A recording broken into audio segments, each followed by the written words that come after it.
临近亥时，云深不知处一片宁和，除了位置稍偏的明室外，其余地方都已经没有多余的声响。雅室内，蓝启仁满脸严肃地看着手中的书卷，不时瞥一眼坐在身边穿着蓝氏校服的小团子。感受到视线的小团子立马打了个激灵，端正了坐姿，又认认真真地抄起了雅正集。蓝启仁轻轻地哼了一声，又不再看他了。没办法，虽然这只小团子粉粉嫩嫩，脸上还有着可爱的婴儿肥，看上去十足十的可爱，可他却是魏无羡，这就让蓝启仁摆不出什么好脸色来。3日前，魏无羡和蓝忘机下山除祟，本来一切顺利，后来不知道发生了什么，蓝忘机紧急遇见回了云深不知处，怀里抱着缩水成了5岁奶娃的小魏婴。而5岁的小孩离不了人照顾，正巧泽无君去了清河，蓝思追和蓝景怡又和精灵约了出去夜猎，蓝忘机便推了所有事务，对小团子寸步不离。要命的是，刚刚过了5岁生日的小魏婴，前天才被一只大黑狗追着跑了3条街，醒来以后又发现自己被人带回了一个陌生的地方，双重惊吓之余，整日里战战兢兢的，又生怕自己给别人添了麻烦。而蓝忘机作为带他回来的人，博得了小团子高度的信任和依赖，这3天里就像是多了一条小尾巴。不过这几天蓝忘机在藏书阁琢磨了许久，觉得魏无羡会变成这样的原因还是出在那只邪祟身上，于是决定招魂，但明示凶险，自然是不能带着小团子去的。蓝忘机便把小魏婴交给了叔父，所以就变成了眼下这种尴尬的场景。蓝启仁转头看了眼小魏婴，果不其然又发现他盯着窗外看，琢磨了下时间，也快到亥时了，便打算让小团子停下。魏婴，可以了，今天就抄到这里吧。啊？可是阿英没有抄完。小魏婴被这一声拉回了思绪，又低头看了看自己抄到一半的纸，小脸都皱了起来。不必抄了，今日先去歇着吧，我让人将隔间收拾一下。小魏婴一听就急了，赶紧道：叔叔，阿英还不想睡。蓝启仁眉头一皱，胡闹，刚刚你抄的家规里是怎么写的？看蓝启仁似乎是生气了，小魏婴闷闷地低头低语：云深不知处，不可亥时不息，不可卯时不起，不可目无尊长。看他能在短时间内就将家规背得顺顺溜溜，蓝启仁倒是颇为满意，下意识地捋了一下自己的山羊胡，点点头。既然能背，便要好好遵守。小魏婴微微抬头看了看蓝启仁的脸色，马上低下头不说话了，只是小嘴瘪瘪的，看样子就像是要哭出来了一样。蓝启仁心下觉得奇怪，小魏婴这几日虽然一直跟着蓝忘机，见到他时多少也有点不自在，总是束手束脚的，但也不像现在这般好似受了好大的委屈。到底面前的还是一个只有5岁的小团子，而且总的来说也算得上乖巧。蓝启仁便是再固执也狠不下心，便问道：为何不想睡？小团子悄悄吸了吸鼻子，努力想把眼睛里的泪意憋回去，结结巴巴道：哥哥说我抄完了，他就会来接我的。一边说，小团子还一边偷偷瞧了瞧蓝启仁的脸色，见他没有生气，才继续说下去：阿英会好好抄的，阿英想等哥哥回来。小团子说完，也不等蓝启仁再说什么，乖乖地行了一礼，又坐回桌案边开始抄写。蓝启仁这下是真的愣住了，看着小团子的目光都发生了变化。想想蓝曦臣和蓝忘机，虽然是他从小一手带大，但他2人自小明理，除了他们母亲离世的那段时间，2人还从未在自己面前有过孩童应有的懵懂模样。如今看着面前的小团子，蓝启仁又不由自主地想到，这孩子也是在天真无瑕的年岁里骤然失去了一切，连个容身庇护之所都没有了。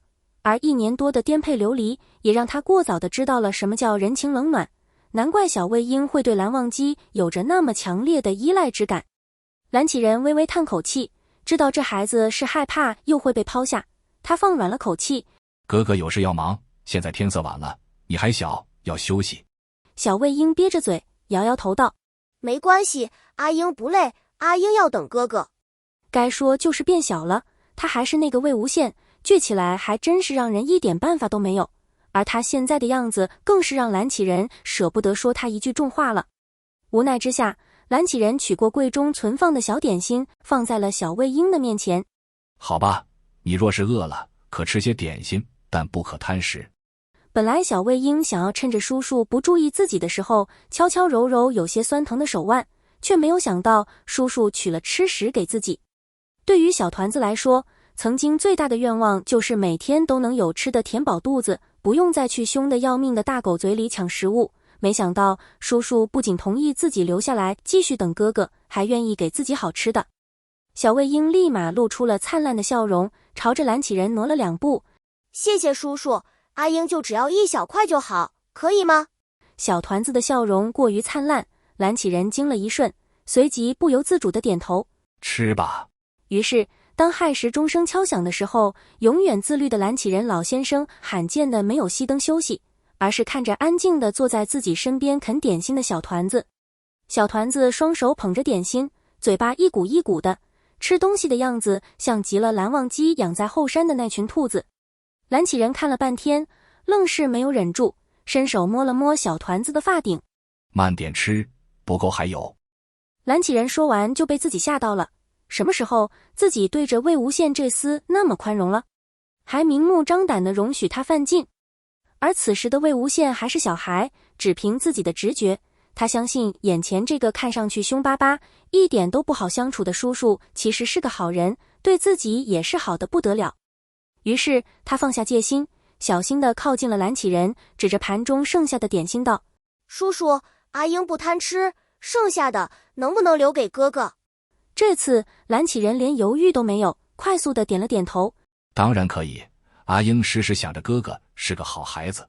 小魏婴很少听到有人这么夸他，不好意思地挠挠脑袋。突然又像是想起什么，起身查看盘中剩下的点心，嘴里小声数数1、2、3，一共5个。然后小魏婴从袖中拿出帕子，小心拿起2块点心送到了蓝启仁的手中。蓝启仁不解地看着他，小魏婴又笑了笑：叔叔也吃，这个点心特别好吃。蓝启仁终于放弃了自我纠结，难得露出了一丝笑容，将小团子抱进怀里，取过了他手中的桂花糕。好，叔叔也吃。这一刻，蓝启仁突然体会到了带孙子的快乐，把眼前这个看上去乖巧的小团子，实际还是那个喜欢在云深不知处上蹿下跳的魏无羡的事实给选择性的忽略了。